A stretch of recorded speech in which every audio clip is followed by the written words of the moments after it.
ସମସ୍ତଙ୍କୁ ADS knowledge ପଏଣ୍ଟରେ ସ୍ୱାଗତ ସହ ମୁଁ ଆପଣଙ୍କର ପ୍ରିୟ ଡିକେ ସାର୍। ଦେଖନ୍ତୁ ପିଲାମାନେ, Mayurbhanj home guard office of the commandant ତା ତରଫରୁ ନୋଟିଫିକେସନଟି ଆସିଛି, ଯେଉଁଥିରେ ମୟୂରଭଞ୍ଜ ଜିଲ୍ଲାରେ ଟୋଟାଲ 280ଟି ଯେଉଁ ହୋମଗାର୍ଡର ଭ୍ୟାକେନ୍ସି ଆସିଥିଲା ସେମାନଙ୍କର ଫାଇନାଲ ରେଜଲ୍ଟ ଆସିଯାଇଛି।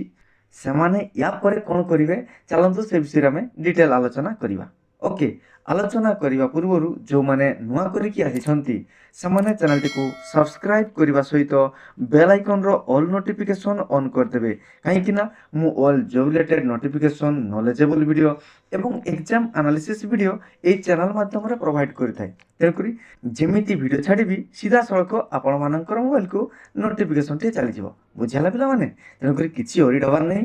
ଚାଲନ୍ତୁ ବିଳମ୍ବ ନ କରି ଆରମ୍ଭ କରିବା। ଓକେ, ଦେଖନ୍ତୁ ପିଲାମାନେ, ଏଇ ଯେଉଁ ମୟୂରଭଞ୍ଜ ଜିଲ୍ଲାର ହୋମଗାର୍ଡ ଆସିଥିଲା 2025 ମସିହାରେ, ସେଥିରେ ସର୍ବମୋଟ 280ଟି ହୋମଗାର୍ଡର ଭ୍ୟାକେନ୍ସି ରହିଥିଲା, ଯାହା ବିଷୟରେ ଆମେ ପୂର୍ବରୁ ବହୁତ ଥର ଚର୍ଚ୍ଚା କରିଥିଲେ। ଚାଲନ୍ତୁ ବର୍ତ୍ତମାନ ଆମେ ଦେଖିବା କେଉଁମାନେ ସିଲେକ୍ସନ୍ ହେଇଛନ୍ତି କେଉଁ ଥାନାରେ। ଓକେ, ପ୍ରଥମେ ଆମେ ଜାଣିବା ଆପଣମାନଙ୍କର ରେଜଲ୍ଟ ଆସିଯାଇଛି।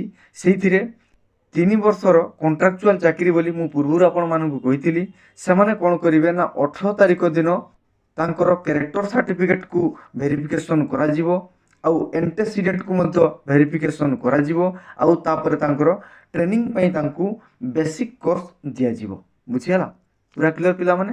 ଚାଲନ୍ତୁ ପ୍ରଥମେ ଆମେ ଦେଖିବା ନମ୍ବର 1ରେ ଅଛନ୍ତି କରୁଣାକର ଜେନା, ବାରିପଦା ଟାଉନରେ ସିଲେକ୍ସନ୍ ପାଇଛନ୍ତି, ଯିଏକି ଡ୍ରାଇଭର ଟ୍ରେଡ୍ ପାଇଁ। ବୁଝିହେଲା ପିଲାମାନେ?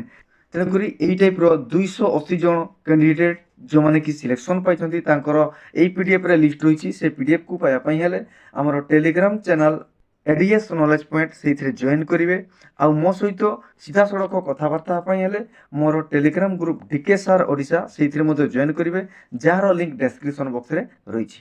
ଓକେ, କିଛି ଅରିଡ୍ ହେବାର ନାହିଁ ପିଲାମାନେ। ଚାଲନ୍ତୁ ଗୋଟି ଗୋଟି କରି ଆମେ ନାଁ ଗୁଡ଼ାକୁ ଦେଖିଦେବା।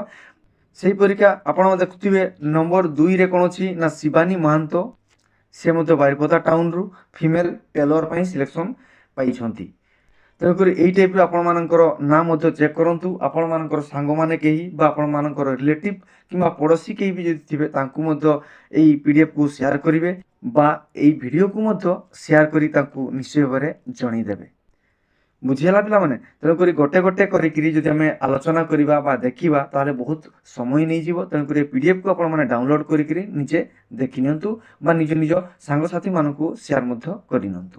ଓକେ, ଆସନ୍ତୁ ପିଲାମାନେ, ବର୍ତ୍ତମାନ ଆମେ ଦେଖିବା 280 ନମ୍ବର ସିରିଏଲରେ ପାଇଛନ୍ତି ସିପୁନ ଗିରି, ଯିଏକି ଘାଗରବେଡ଼ା ପୋଲିସ ଷ୍ଟେସନରେ ସେ କମ୍ପ୍ୟୁଟର ଟ୍ରେଡ୍ରେ ସିଲେକ୍ସନ୍ ପାଇଛନ୍ତି। ବୁଝିହେଲା? ତେଣୁକରି ମୁଁ ଆରମ୍ଭରୁ ଆପଣମାନଙ୍କୁ 280 ପର୍ଯ୍ୟନ୍ତ କ୍ୟାଣ୍ଡିଡେଟ୍ମାନଙ୍କର ନାଁକୁ ଦେଖାଇଦେଲି।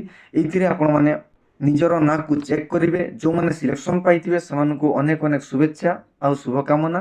ସେମାନେ କ'ଣ କରିବେ ନା 18/5/2026 ତାମାନେ ଏଇ ମାସ ମେ ମାସ 18 ତାରିଖ ଦିନ ସକାଳ 10ଟା ଘଟିକାରେ ସେମାନେ କ'ଣ କରିବେ, ତାଙ୍କର ଅରିଜିନାଲ ଏଜୁକେସନ୍ କ୍ୱାଲିଫିକେସନ୍ ମାନେ ଏଜୁକେସନ୍ର ଯେତେ ବି ତାଙ୍କର କ୍ୱାଲିଫିକେସନ୍ର ସାର୍ଟିଫିକେଟ୍ ଥିବ ତାକୁ ଧରିବେ, ଟ୍ରେଡ୍ର ସାର୍ଟିଫିକେଟ୍ ସବୁ ଅରିଜିନାଲ ଧରିବେ, ଆଧାର କାର୍ଡ଼ ଧରିବେ, ଆଉ କ'ଣ କରିବେ ନା 4ଟି କଲର୍ ପାସପୋର୍ଟ ସାଇଜ୍ର ଫଟୋ ଧରିଥିବେ। କେଉଁଥିପାଇଁ ନା ହୋମଗାର୍ଡ ଚାକିରିର ଏନରୋଲମେଣ୍ଟ ପାଇଁ। ବୁଝିହେଲା ପିଲାମାନେ? ଦେନ୍ ଆପଣମାନଙ୍କର ଟ୍ରେନିଂ ହେବ। ହେଲା, ଟ୍ରେନିଂ ବାବଦରେ ବି ମୁଁ ଆପଣମାନଙ୍କୁ ଭିଡ଼ିଓ ପୋଷ୍ଟ କରିଦେଇଥିଲି। ସେ ଭିଡ଼ିଓ ମଧ୍ୟ ହୋମଗାର୍ଡ ପ୍ଲେଲିଷ୍ଟରେ ଯାଇକି ଚେକ୍ କରିନେବେ। ବୁଝିହେଲା ପିଲାମାନେ? ତେଣୁକରି କିଛି ଅସୁବିଧା ନାହିଁ, ଭଲ ଚାକିରି, ଘର ପାଖରେ ଚାକିରି କରିବେ। ତା ସହିତ ଅନ୍ୟାନ୍ୟ ଭିଡ଼ିଓକୁ ମଧ୍ୟ ଦେଖିବେ, ଅନ୍ୟାନ୍ୟ ପୋଷ୍ଟକୁ ମଧ୍ୟ ଆପ୍ଲାଏ କରିବେ। ଆମ ଚ୍ୟାନେଲ୍ ସହିତ ଯୋଡ଼ି ହୋଇଥିବେ। କେଉଁ ଭ୍ୟାକେନ୍ସି କେବେ ବାହାରୁଛି, କେଉଁ ଜବ୍ କେତେବେଳେ ବାହାରୁଛି, ତାର ଇନଫର୍ମେସନ୍ ନିଶ୍ଚୟ ପାଇଯିବେ ଏ ଚ୍ୟାନେଲରୁ। ତେଣୁକରି ଚ୍ୟାନେଲଟିକୁ ସବସ୍କ୍ରାଇବ୍ କରିବେ, ଭିଡ଼ିଓକୁ ଲାଇକ୍ କରିବେ, ସାଙ୍ଗସାଥିମାନଙ୍କ ନିକଟକୁ ସେୟାର କରିବେ, ଆଉ ମତାମତ ଦେବାକୁ ଜମା ଭୁଲିବେନି। ଧନ୍ୟବାଦ।